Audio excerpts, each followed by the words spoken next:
Did you know that 75% of our eating is actually driven by emotion and not hunger? Now, before I go any further, I want you to know that emotional eating is actually a very normal behavior. It's a coping mechanism we often use when we're stressed, bored, or anxious. Eating when you're feeling strong emotions is actually one of many ways that we can regulate our emotions. Sometimes, however, emotional eating can be problematic. So at the end of the video, I will talk about that. Until the end of the video, you can go and download my emotional eating guidebook and download that and use that as a worksheet to help you after we talk about all this stuff to figure out what's going on in your world, in the world of emotional eating. Okay, so let's talk about why emotional eating happens, okay? So when you're stressed or something big is going on, or even when you feel like a lot of anxiety, even positive anxiety, your body releases the stress hormone, which we all know is cortisol. Cortisol is not only a stress hormone, but it also makes your body crave salt, fat, and sugar, like we talked about last week. And it makes sense. If you believe in the ancient theories of, how we evolved and how our drives today reflect our ancient selves. I mean, think about it. If you are chased by a bear, what do you need to replenish yourself? Probably calories, right? If you sprint to get away from a cheetah or some kind of dinosaur or something, I don't know. But you need to replace those calories. So when you feel stress, your body automatically craves high calorie foods. So quick calories when you're stressed can be a good thing. Wait, quick energy. Let's talk about quick energy real quick. So today I'm actually at Shepherd's soccer practice and I'm drinking Starbucks. I am having a blonde roast Americano black. That's what I always get when I go to Starbucks. But I did want to talk to you a little bit about another coffee company, Bee Coffee Roasters. So this is really close to the soccer fields, but I didn't have time. I was running a little bit late, so I didn't have time to get that. But I did have it last week, and I had the Decaf Mexico, which is plum and dark chocolate, notes of plum and dark chocolate. And then I also tried this one.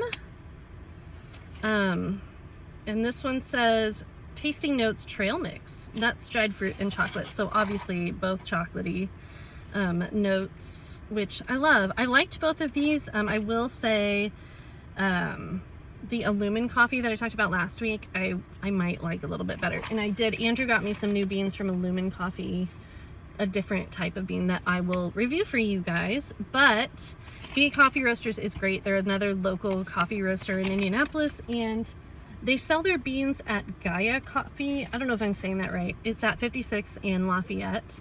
There's a Starbucks, a Mexican restaurant, there's a vet, and then a little tiny coffee shop in there, and that's where we get the Bee Coffee beans. So you can visit beecoffeeroasters.com, or you can go in person to get their coffee beans. All right, back to emotional eating. So another reason why emotional eating happens is that our brains, for all things, not just eating, not just stress coping mechanisms, but for all things, our brains are wired to do the easiest route possible. And because we live in a world in America, in a world of abundance, it's very, very easy to get a hold of salt, fat, and sugar at any point during the day or night. You can have McDonald's DoorDash to your door at 11 p.m. or Taco Bell at 2 a.m. We have access to everything. And so it makes eating a really easy coping mechanism. It's much easier to go through a drive-through and quicker in its dopamine hit than maybe going for a workout or calling a friend and getting together, making plans to finally get together. It's just really easy to emotionally eat. A lot of us have also been taught that when we're not done eating until our plate is clean. And that is super problematic because it doesn't teach us. When we were kids, we weren't taught how to recognize when we've had enough and when to stop eating. What we look for is a clean plate. And sometimes that means overeating to accomplish that. Another way your parents may have created an emotional eating monster. I'm kidding. Give your parents some grace, okay? But another way is that maybe they consoled you or celebrated with you with food. So let's say you skinned your knee. Did you get a lollipop or a cookie to make you feel better? I mean, those are root causes of emotional eating being used as a coping mechanism. And we're entering the fall. The days are going to get shorter. Everything's going to get colder and drearier. And we're more likely to eat emotionally in the fall and winter than we are in the spring and summer. Have you ever wondered why people tend to gain weight around the holiday season? It's not just because of Christmas cookie exchanges, it's also because of family drama and stress, financial and otherwise, getting to all the busy events that you have. You may love Christmas, but that doesn't mean it's any less stressful for you than for someone who doesn't like it at all.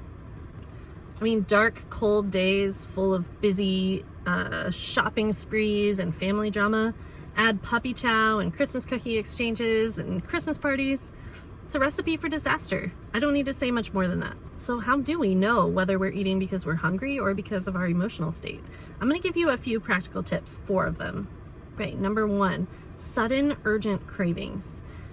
One thing about myself that you should know is that I can feel completely fine, and then the minute I experience a triggering event, and I use the word triggering because we all know what it means, right? An event that causes me some stress, I immediately am hungry.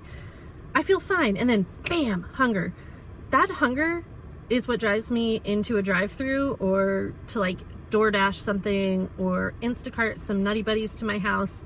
And that's not true hunger. True hunger comes on slowly, so it grows gradually. It's not an instant kind of thing.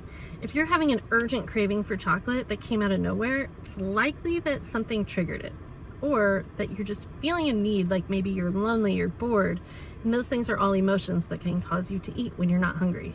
So to combat that, when you feel hungry, when you have the urge to eat, I want you to check in with yourself. Mindfulness around this issue is incredibly important. So what's going on? Like, are you stressed? Did something happen? Did you get a stressful phone call? Are you thinking about something? Are you bored? Are you anxious about something coming up in the future? Are you excited or happy or have nervous energy and that's why you're feeling hungry? Check in with yourself. Are you actually feeling physical symptoms of hunger? Is your tummy growling? Do you feel like a physical need to eat? Those things make a difference. That can help you decide if you're emotional eating or eating out of hunger. Okay, number 2, if you are craving only certain foods and you're not willing to eat the things that are like in your fridge that you know you should eat, the leftovers, the salad, the carrots, an apple with peanut butter, if none of that sounds good and what you're dying for is Taco Bell, chances are there's something else going on. You're not just physiologically hungry, okay? Now, ask yourself, am I hungry enough to eat a pile of carrots right now? And if the answer is yes, then you probably are actually hungry, okay? People don't really get cravings for carrots unless they are hungry, okay? If you're like, I don't want carrots, I want chocolate cake, something else might be going on. Emotionally driven eating is probably the situation that you're experiencing. Number 3, people who tend to use eating as a coping mechanism tend to also exhibit chronic overeating. People in this category, and these can all overlap, or maybe you just have 1 or 2, but people who experience chronic overeating are often using eating to try to change or enhance how they're feeling. You're eating because you want to feel different, and if hunger isn't the problem, food is not going to be the solution for you. So when you feel the urge to eat, ask yourself, is something going on that you want to enhance with food? I wrote something down here. Let's say you get a promotion and you feel like you want to go out and celebrate, because adding tacos and margaritas onto that promotional high that you're feeling, the career high that you're in, that might enhance how you're feeling. It's just fun to go out with friends. And like I said, some of these aren't always a bad thing, but it's good to know what's going on in your brain that's causing you to eat. Now, if you're experiencing, let's say your pet dies and you just like binge eat 12 Nutty Buddies, okay? I don't know about this from experience, but let's say you do that. You're hoping that the Nutty Buddies will change how you feel. And sometimes they do. They give us that dopamine, like we've talked about, that like hit of positive feelings that your brain gets. The pleasure center of your brain will light up when you eat those foods, but it's not actually changing the situation. Your pet is still gone. You're still sad, you know? It's not going to change how you're feeling, but sometimes because we are searching and like chasing after that changed feeling, we'll eat and eat and eat and never quite get there. And so we're chronically overeating. It's very common, so don't feel bad if this is something that you do. Okay, number 4, and I'd say this one is the most important one for you to hear. If you don't hear anything else from this video, hear this. If you feel guilt and shame around the things that you're eating or your eating habits, something's off. You should not ever feel guilt and shame about eating.